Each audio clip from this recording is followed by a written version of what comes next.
Så første video nogensinde på dansk på min YouTube-kanal, tror jeg, mener jeg. Der er rimelig mange efterhånden. Jeg vil gerne snakke om et nyt koncept. Sådan et ting omkring windsurf racing, som jeg har kørt op i mit hoved.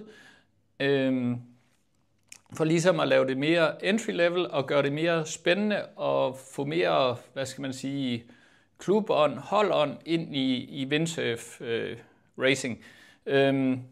Windsurfing er en individuel sport.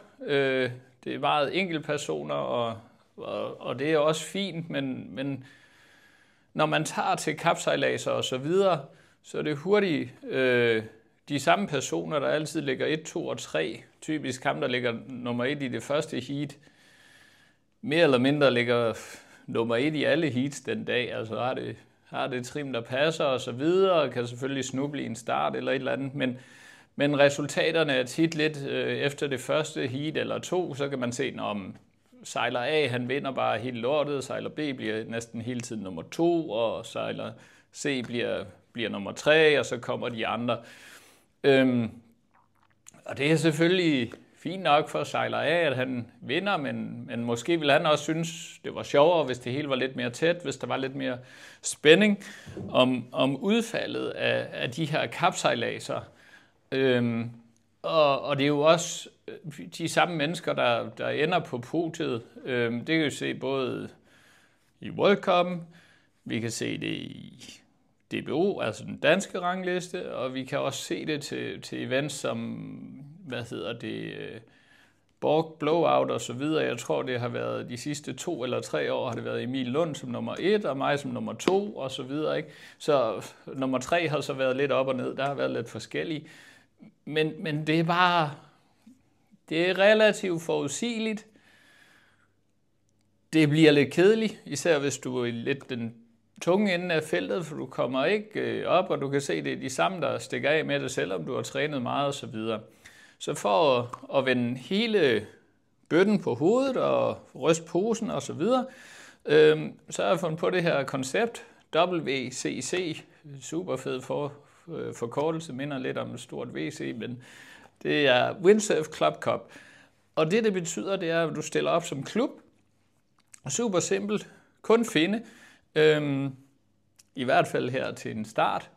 Vi kører testeventet, det første event, hvor din klub, hvis I er pissegode, kan vinde det her fede, lidt PVA-agtige trofæ. Det går ud på, det er, at I møder op som klub. Hvis I har en Lycra med nummer, så endelig tag den med. Jeg har en masse gamle Lycra med nummer. Budgettet er 0 kroner. Vi sørger for, at der er lidt drikkevarer, lidt sodavand og måske en bajer bagefter. Tag selv madpakke med. Det er den 16. eller 17. maj. Vi sejler på den dag, der er bedst forhold. Foregår ud i Hobro Sejlklub. Bliver nok 8-talsbane, måske. Vi ser, hvad der er plads til derude. Kan være, det bliver strandstart. Bliver nok bådstart. Vi ser på det. Det handler om, at vi skal have det sjovt. Det skal ikke være overkompliceret. Simple startprocedurer. Alle kan være med. Fordi her der handler det om klubbens resultat. Og det vil sige, at den måde scoringssystemet er sat op på, det er, at de 2 første i hvert heat fra hver klub får point. Og for at gøre det så spændende som muligt, så har vi droppet ideen om, at man får 0,7 point for en førsteplads, men i stedet for får man 1 point, så springet mellem hver placering altid kun er 1 point, for vi vil gerne have det så spændende og så tæt pakket som muligt. Der er fratrækkere fra hver tredje sejlads, også så vi kan komme af med alle de dårlige resultater, så det bliver virkelig tæt forhåbentlig, og ikke nogen, der bare stikker af fra første færd. Sådan at der er noget at kæmpe om. Og samtidig så vil vi have hyggen i højsædet, så det der er i det er, at man bestemmer selv, hvor mange deltagere man kommer med, om man kommer med 2 fra sin klub, eller man kommer 10, hvem der nu har tid og lyst. Og så får vi smækket nogle Lycra på folk, får sendt selvfølgelig skipper med og så videre, og får sendt folk på vandet. Og så kan man sige, der er en rigtig god klub. Det kunne være Hobro Sejlklub, det kunne også være Vedlev. Måske, de har vist nogle gode, har jeg hørt. Også på finde. Lad os nu sige, klub A, tager første, anden og tredje pladsen i et heat, og hold klub B kommer på 4. og 5. pladsen, så får klub A point. 1 point for førstepladsen, 2 point for andenpladsen. Det vil sige, at de får 3 point. Klub B, som er kommet på 4. og 5. pladsen, som egentlig skulle have 9 point, hvis man bare talte. Fordi det er, så den sejler der imellem fra den klub, der allerede har brugt sine første 2, den tæller ikke med i regnskabet, så klub B får for 3. og 4. pladsen, så i stedet for at få 9 point, sådan at der allerede er 6 points forskel, så får de 7 point, så der kun er 4 points forskel. Og med en fratrækker for hver tredje sejlads, så håber jeg, at det kan blive rigtig, rigtig spændende.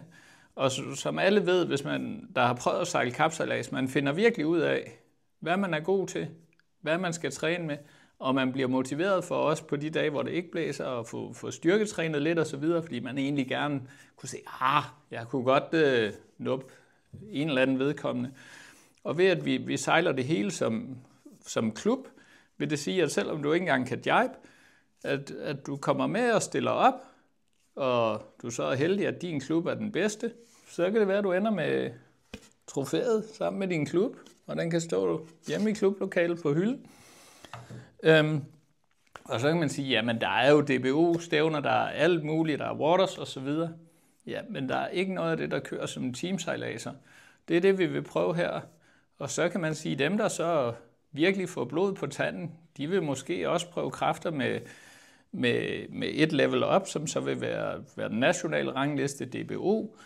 Og på den måde, så tror jeg, at vi kan få windsurfing til at gro, og jeg tror, vi kan virkelig få nogle mega hyggelige sejladser, og man behøver jo ikke, hvis man bare tager med sine klubgutter derover, og man ved, at ens niveau ikke er super højt, så sejler man med i starten, og så kan man være, at man lige holder en pause, et heat eller 2, og så tager ud og tager et heat igen.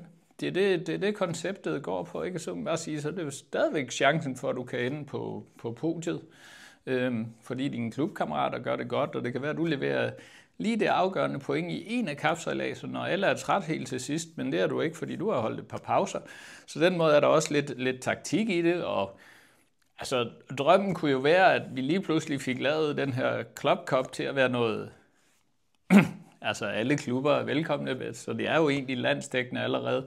Også hvis der er nogle tyske eller svenske kollegaer, videoen er også lavet på engelsk, der vil gerne deltage, så kom endelig forbi. Jo flere, jo bedre. Men så kunne det jo være, at vi næsten kunne nå sådan et sted, hvor man begyndte at kunne forestille sig, ligesom i, lad os sige, rigtig mange andre populære sportsgrene. Det kunne være volleyball, det kunne være håndbold, fodbold, whatever, hvor man egentlig har en træner nogle gange. En, der lige har det taktiske overblik og siger, jamen hvad, sådan og sådan, du skal gøre det her og så videre. Og vi kan løfte hinanden, og vi kan trække hinandens niveau op, for hvem vil ikke gerne være den bedste windsurfklub i Danmark. Så det må vi jo se. Jeg skal nok, hvis der er opbakning til det, så skal jeg også nok lave et nyt trofæ til 2026 og så videre. Det er det trofæet til 2025. Så vi håber virkelig på vind her. Det er midt i maj, og der er vandet varmt nok, og vi har ikke noget tang heroppe på vestkysten, så det er luksusforhold. Så kom endelig og vær med.